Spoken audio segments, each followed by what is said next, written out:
Spike Cohen. Good morning, good afternoon, or good evening, and welcome to the Vanguard.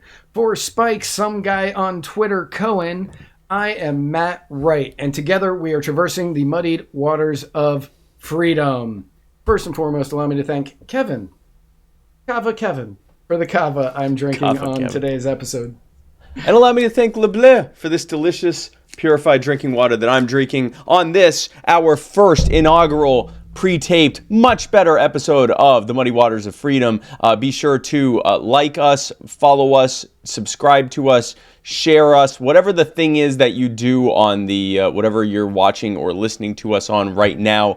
Be sure to do that. And if it's YouTube, be sure to hit the bell. I want your phone to explode with notifications every time we go, well, we don't go live, but every single time we do anything, drop anything, or do anything on YouTube. We want you to know, and we want you to tell everyone else. So share this right now. Give the gift of Muddy Waters today. Kids love it.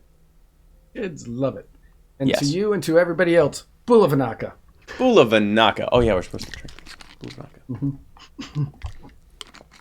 And that brings us to, as we said before, first episode. From now on, Tuesday nights and Wednesday nights, you are getting special Muddied Waters of Freedom content instead of one big 2.5 hour long live episode where we're mostly fumbling through trying to figure out how to use our computers. Now we just fumble through trying to explain what happened in the past week.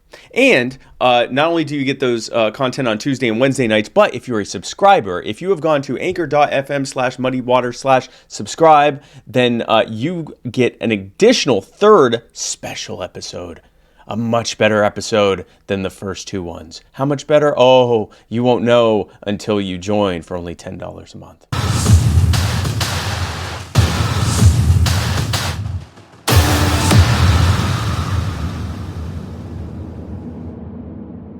Which, oddly enough, is the cost of 1.5 cups of coffee on Spirit.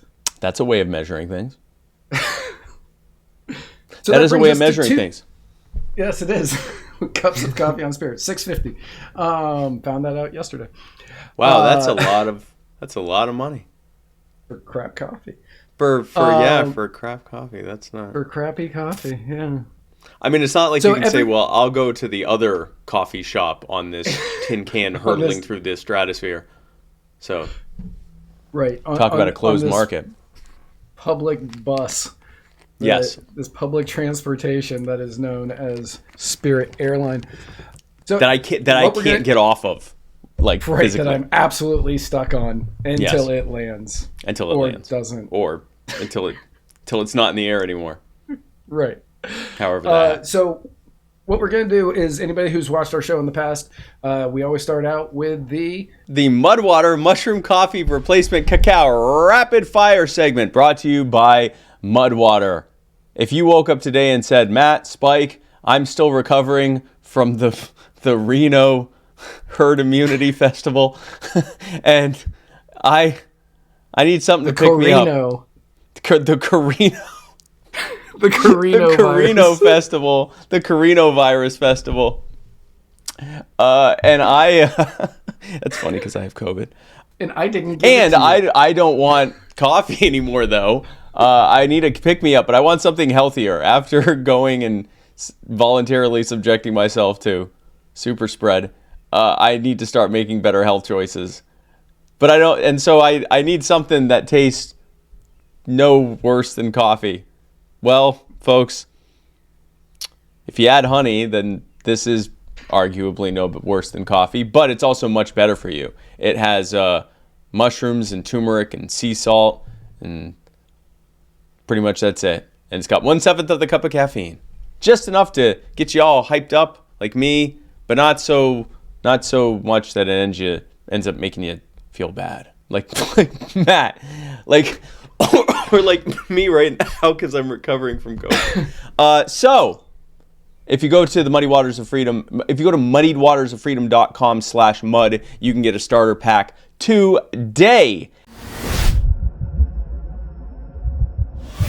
According to sources close to the administration, speaking on conditions of anonymity because they don't want to be the ones saying this out loud, Yes. Biden is really twisted that his approval ratings are worse than President Trump's at the same point in their terms. He's really twisted? That is a direct quote. He is really twisted that his approval ratings are worse than President Trump's. I bet we could figure out who dropped this information by who would use the word twisted. Twisted. To describe someone's feelings about something. Well, yeah, you'd have to find the millennial. Or someone from the silent film era, but so, yes, he's really twisted, huh? He's really twisted. So after Joe Biden, as we all remember in 2020, ran as the competency and experience candidate, he and his administration is completely unprepared that the American people would disapprove of his performance.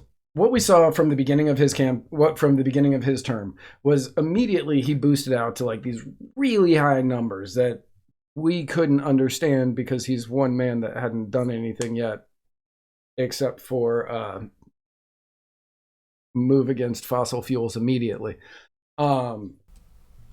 So at the beginning, you knew that they were just going to be skating by on for a while on the simple fact that he was not Donald Trump. Yes. And he was keeping high numbers. He was keeping up in the 60s for quite some time. But after the complete botching of the Afghanistan pullout, his poll numbers nosedived. Nosedove. Nosedove. Yes. And he's never really fully recovered since that happened because people, including the media, have noticed that his competence translated to incompetence and his experience was mainly achieved on the backs of others like Barack Obama. Yes. And so now he's growing more frustrated or twisted, if you will, that his team has failed to find a strong, consistent message heading into the 2022 midterms, thinking that good message would give him a boost, which is obviously their fault, not his. Right. Yeah. What he's pushing for is to make a sharper case for all that we have accomplished thus far. A White House official told NBC, and pushing back on the rumor that Biden is miffed. And honestly, it shouldn't be that hard to find this message. Over the last 2 years, he has accomplished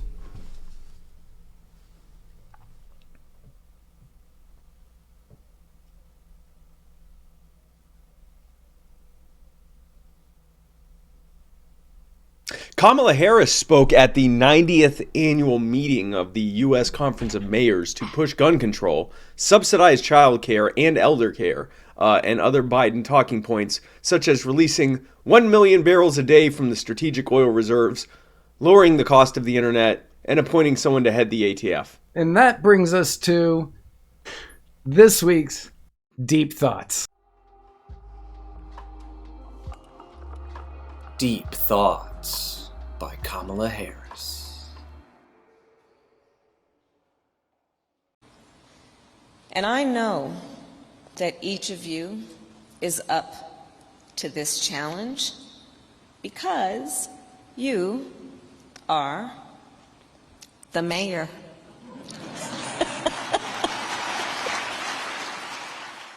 She's one heartbeat away from the presidency. I'm not even sure what one has to do with you're the mayor, so yeah, My favorite thing about that clip is, I mean, I could have shown any part of her talking about gun control or talking about lowering the cost of internet or releasing 1 million barrels a day from the strategic oil reserve, making it where we eventually would have none, which also they've been doing that for a while and gas is still going up. Yeah, that's not helping. That's not helping even a little bit. But that clip, she's speaking to the people that were elected to lead their cities. And she's talking to them in the same timbre that an elementary school music teacher talks to the parents of that school, which is the most condescending thing I have ever been part of. Or even the children. Well, yeah, because they often talk to the parents the same way they do the children. Right. But And yes.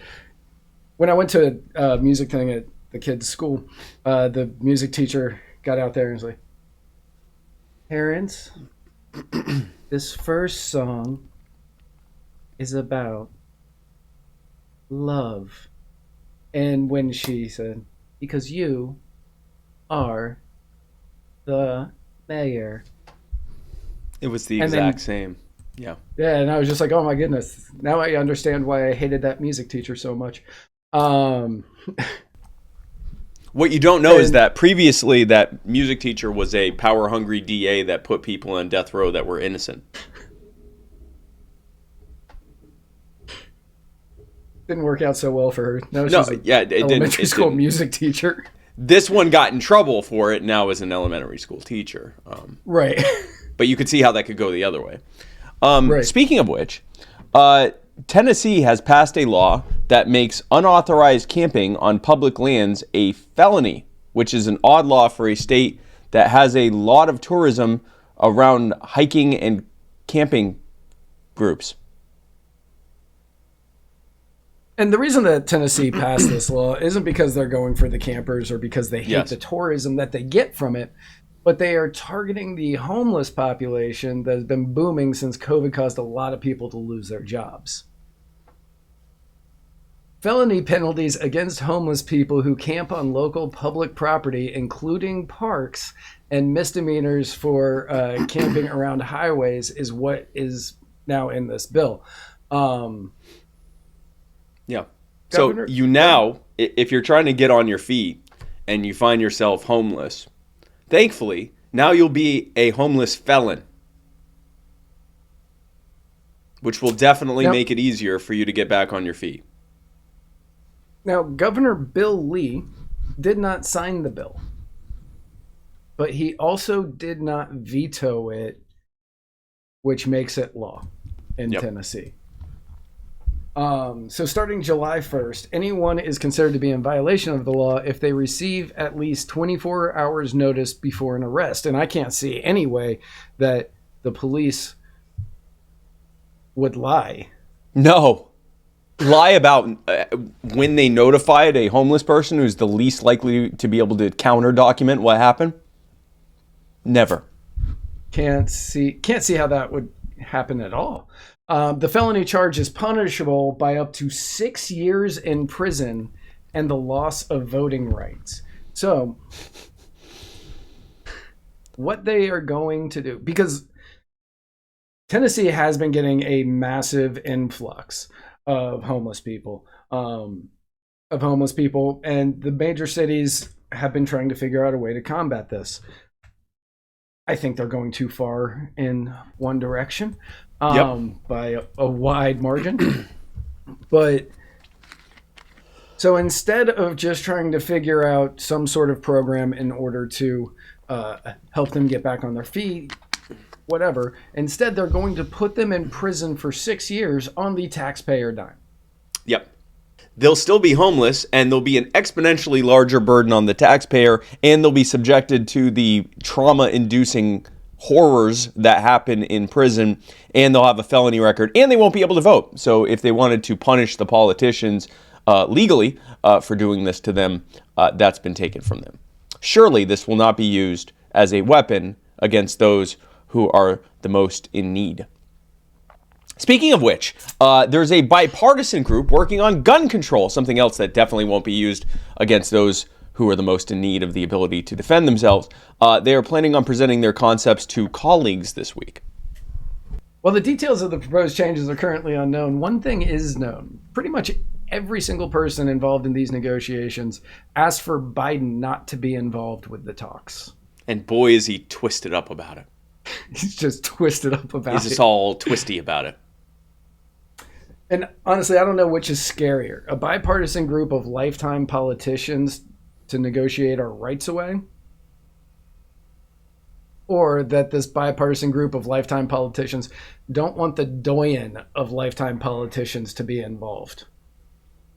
I mean, this is politically smart, right? Like, Biden is one of the most unpopular presidents in modern history, which is incredible when you consider that most of the corporate media is doing everything they can desperately to prop this man and his pet prosecutor up as being, these great leaders. They're still hated. And so in the midst of, a politically easy attempt to disarm peaceful people, which is what this is. They don't want that guy anywhere near this because he can only be a net harm to them. He's not going to change anyone's mind who might be against this. He's not going to change anyone's mind who might be on the fence about this. And he might actually change the minds of people who are in favor of it when he'll say things like, well, the Second Amendment was didn't stop the government from stopping certain groups of people from having guns in the past. Black people and natives. When he says things like the Second Amendment was never supposed to be absolute, you couldn't own a cannon, and everybody in Congress goes, we have these letters, we got these. When a 9mm can blow a lung out, can blow a lung out. When did he say that AR-15s could decapitate a person? Or no, was that just NPR? that was NPR that said that. Yeah. Okay, I wasn't sure. There are people hard to who tell. straight up. There are people right now who are being led by corporate media and government to believe that an AR-15 is like a grenade launcher or something. They're like, it makes you explode, and it's like, no, it's actually a very small caliber rifle that's used for medium game hunting. They just made it look tactical and cool looking, but it's like it's too weak to hunt deer with. Like you would actually get in trouble for using it to hunt deer because all it would do is you would just torture them. It would be like torture to them. You'd have to shoot them like 15 times with it. Right. It's insane. It's. I've been cyberbullying them on Facebook and calling for Facebook to delete the posts as misinformation. And the deer aren't wearing Kevlar vests. Well, they don't need them. They don't need them. You have to shoot them 15 times. You'd have to shoot them a lot. Like they don't need the deer. Also, aren't susceptible to .223 ammunition. You would be using 30-06, right? Which is it.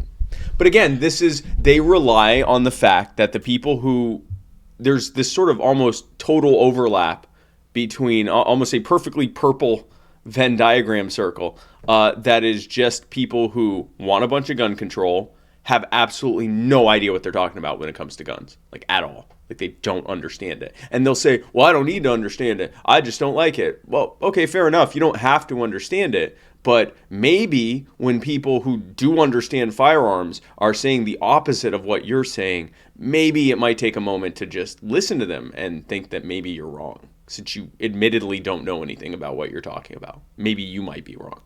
There was the cartoon that was in the Washington Post this week that I sent you yesterday, I believe. Yes. And it showed a bunch of mannequin babies on the floor, and it was doctors, and one of them said a Glock 19, and it had a little bandage over it, and Smith & Wesson something. I don't remember which Smith & Wesson. And it had a bandage over it, and then it said AR-15, and the top half of the baby was completely demolished. Yes. And he goes, now I'm going to show you how to do triage on a AR-15 wound. And same way you would with a 9mm wound. I also like how the 9mm was just like a Band-Aid. Yeah, it was like this tiny just little... a Glock 19. Nothing. Just a little Glock 19. What would have been better is if it had said shotgun. Yeah. Because actually what they were calling AR-15 is actually what shotgun at close range would look like. And yet that's what our president says that you should use instead of an AR-15. You should use a shotgun, which would Double-barrel shotgun. obliterate anything in front of you. And with that, this is the end of the first new format episode that we have. We hope that you liked it. If you did not like it, then please get in contact with us and tell us what you didn't like about it, because we're happy to. We're open to suggestions. And so join us tomorrow night, where you will leave what you didn't like about it in the comment section below. Yes, leave what you didn't like in the comment section, in the super chat. Leave a super chat. Leave a super chat. Leave a super chat of at least $35 telling us what we did wrong. No, let us know what you thought and what you liked, what you didn't like, and we're happy to make adjustments going on along the way. And so join us tomorrow night, where we will be talking about our next topic. What is our next topic? You're not going to believe it. I'm not going to tell you. You got to tune in. So we will see you tomorrow night, and where we're going, we don't need roads.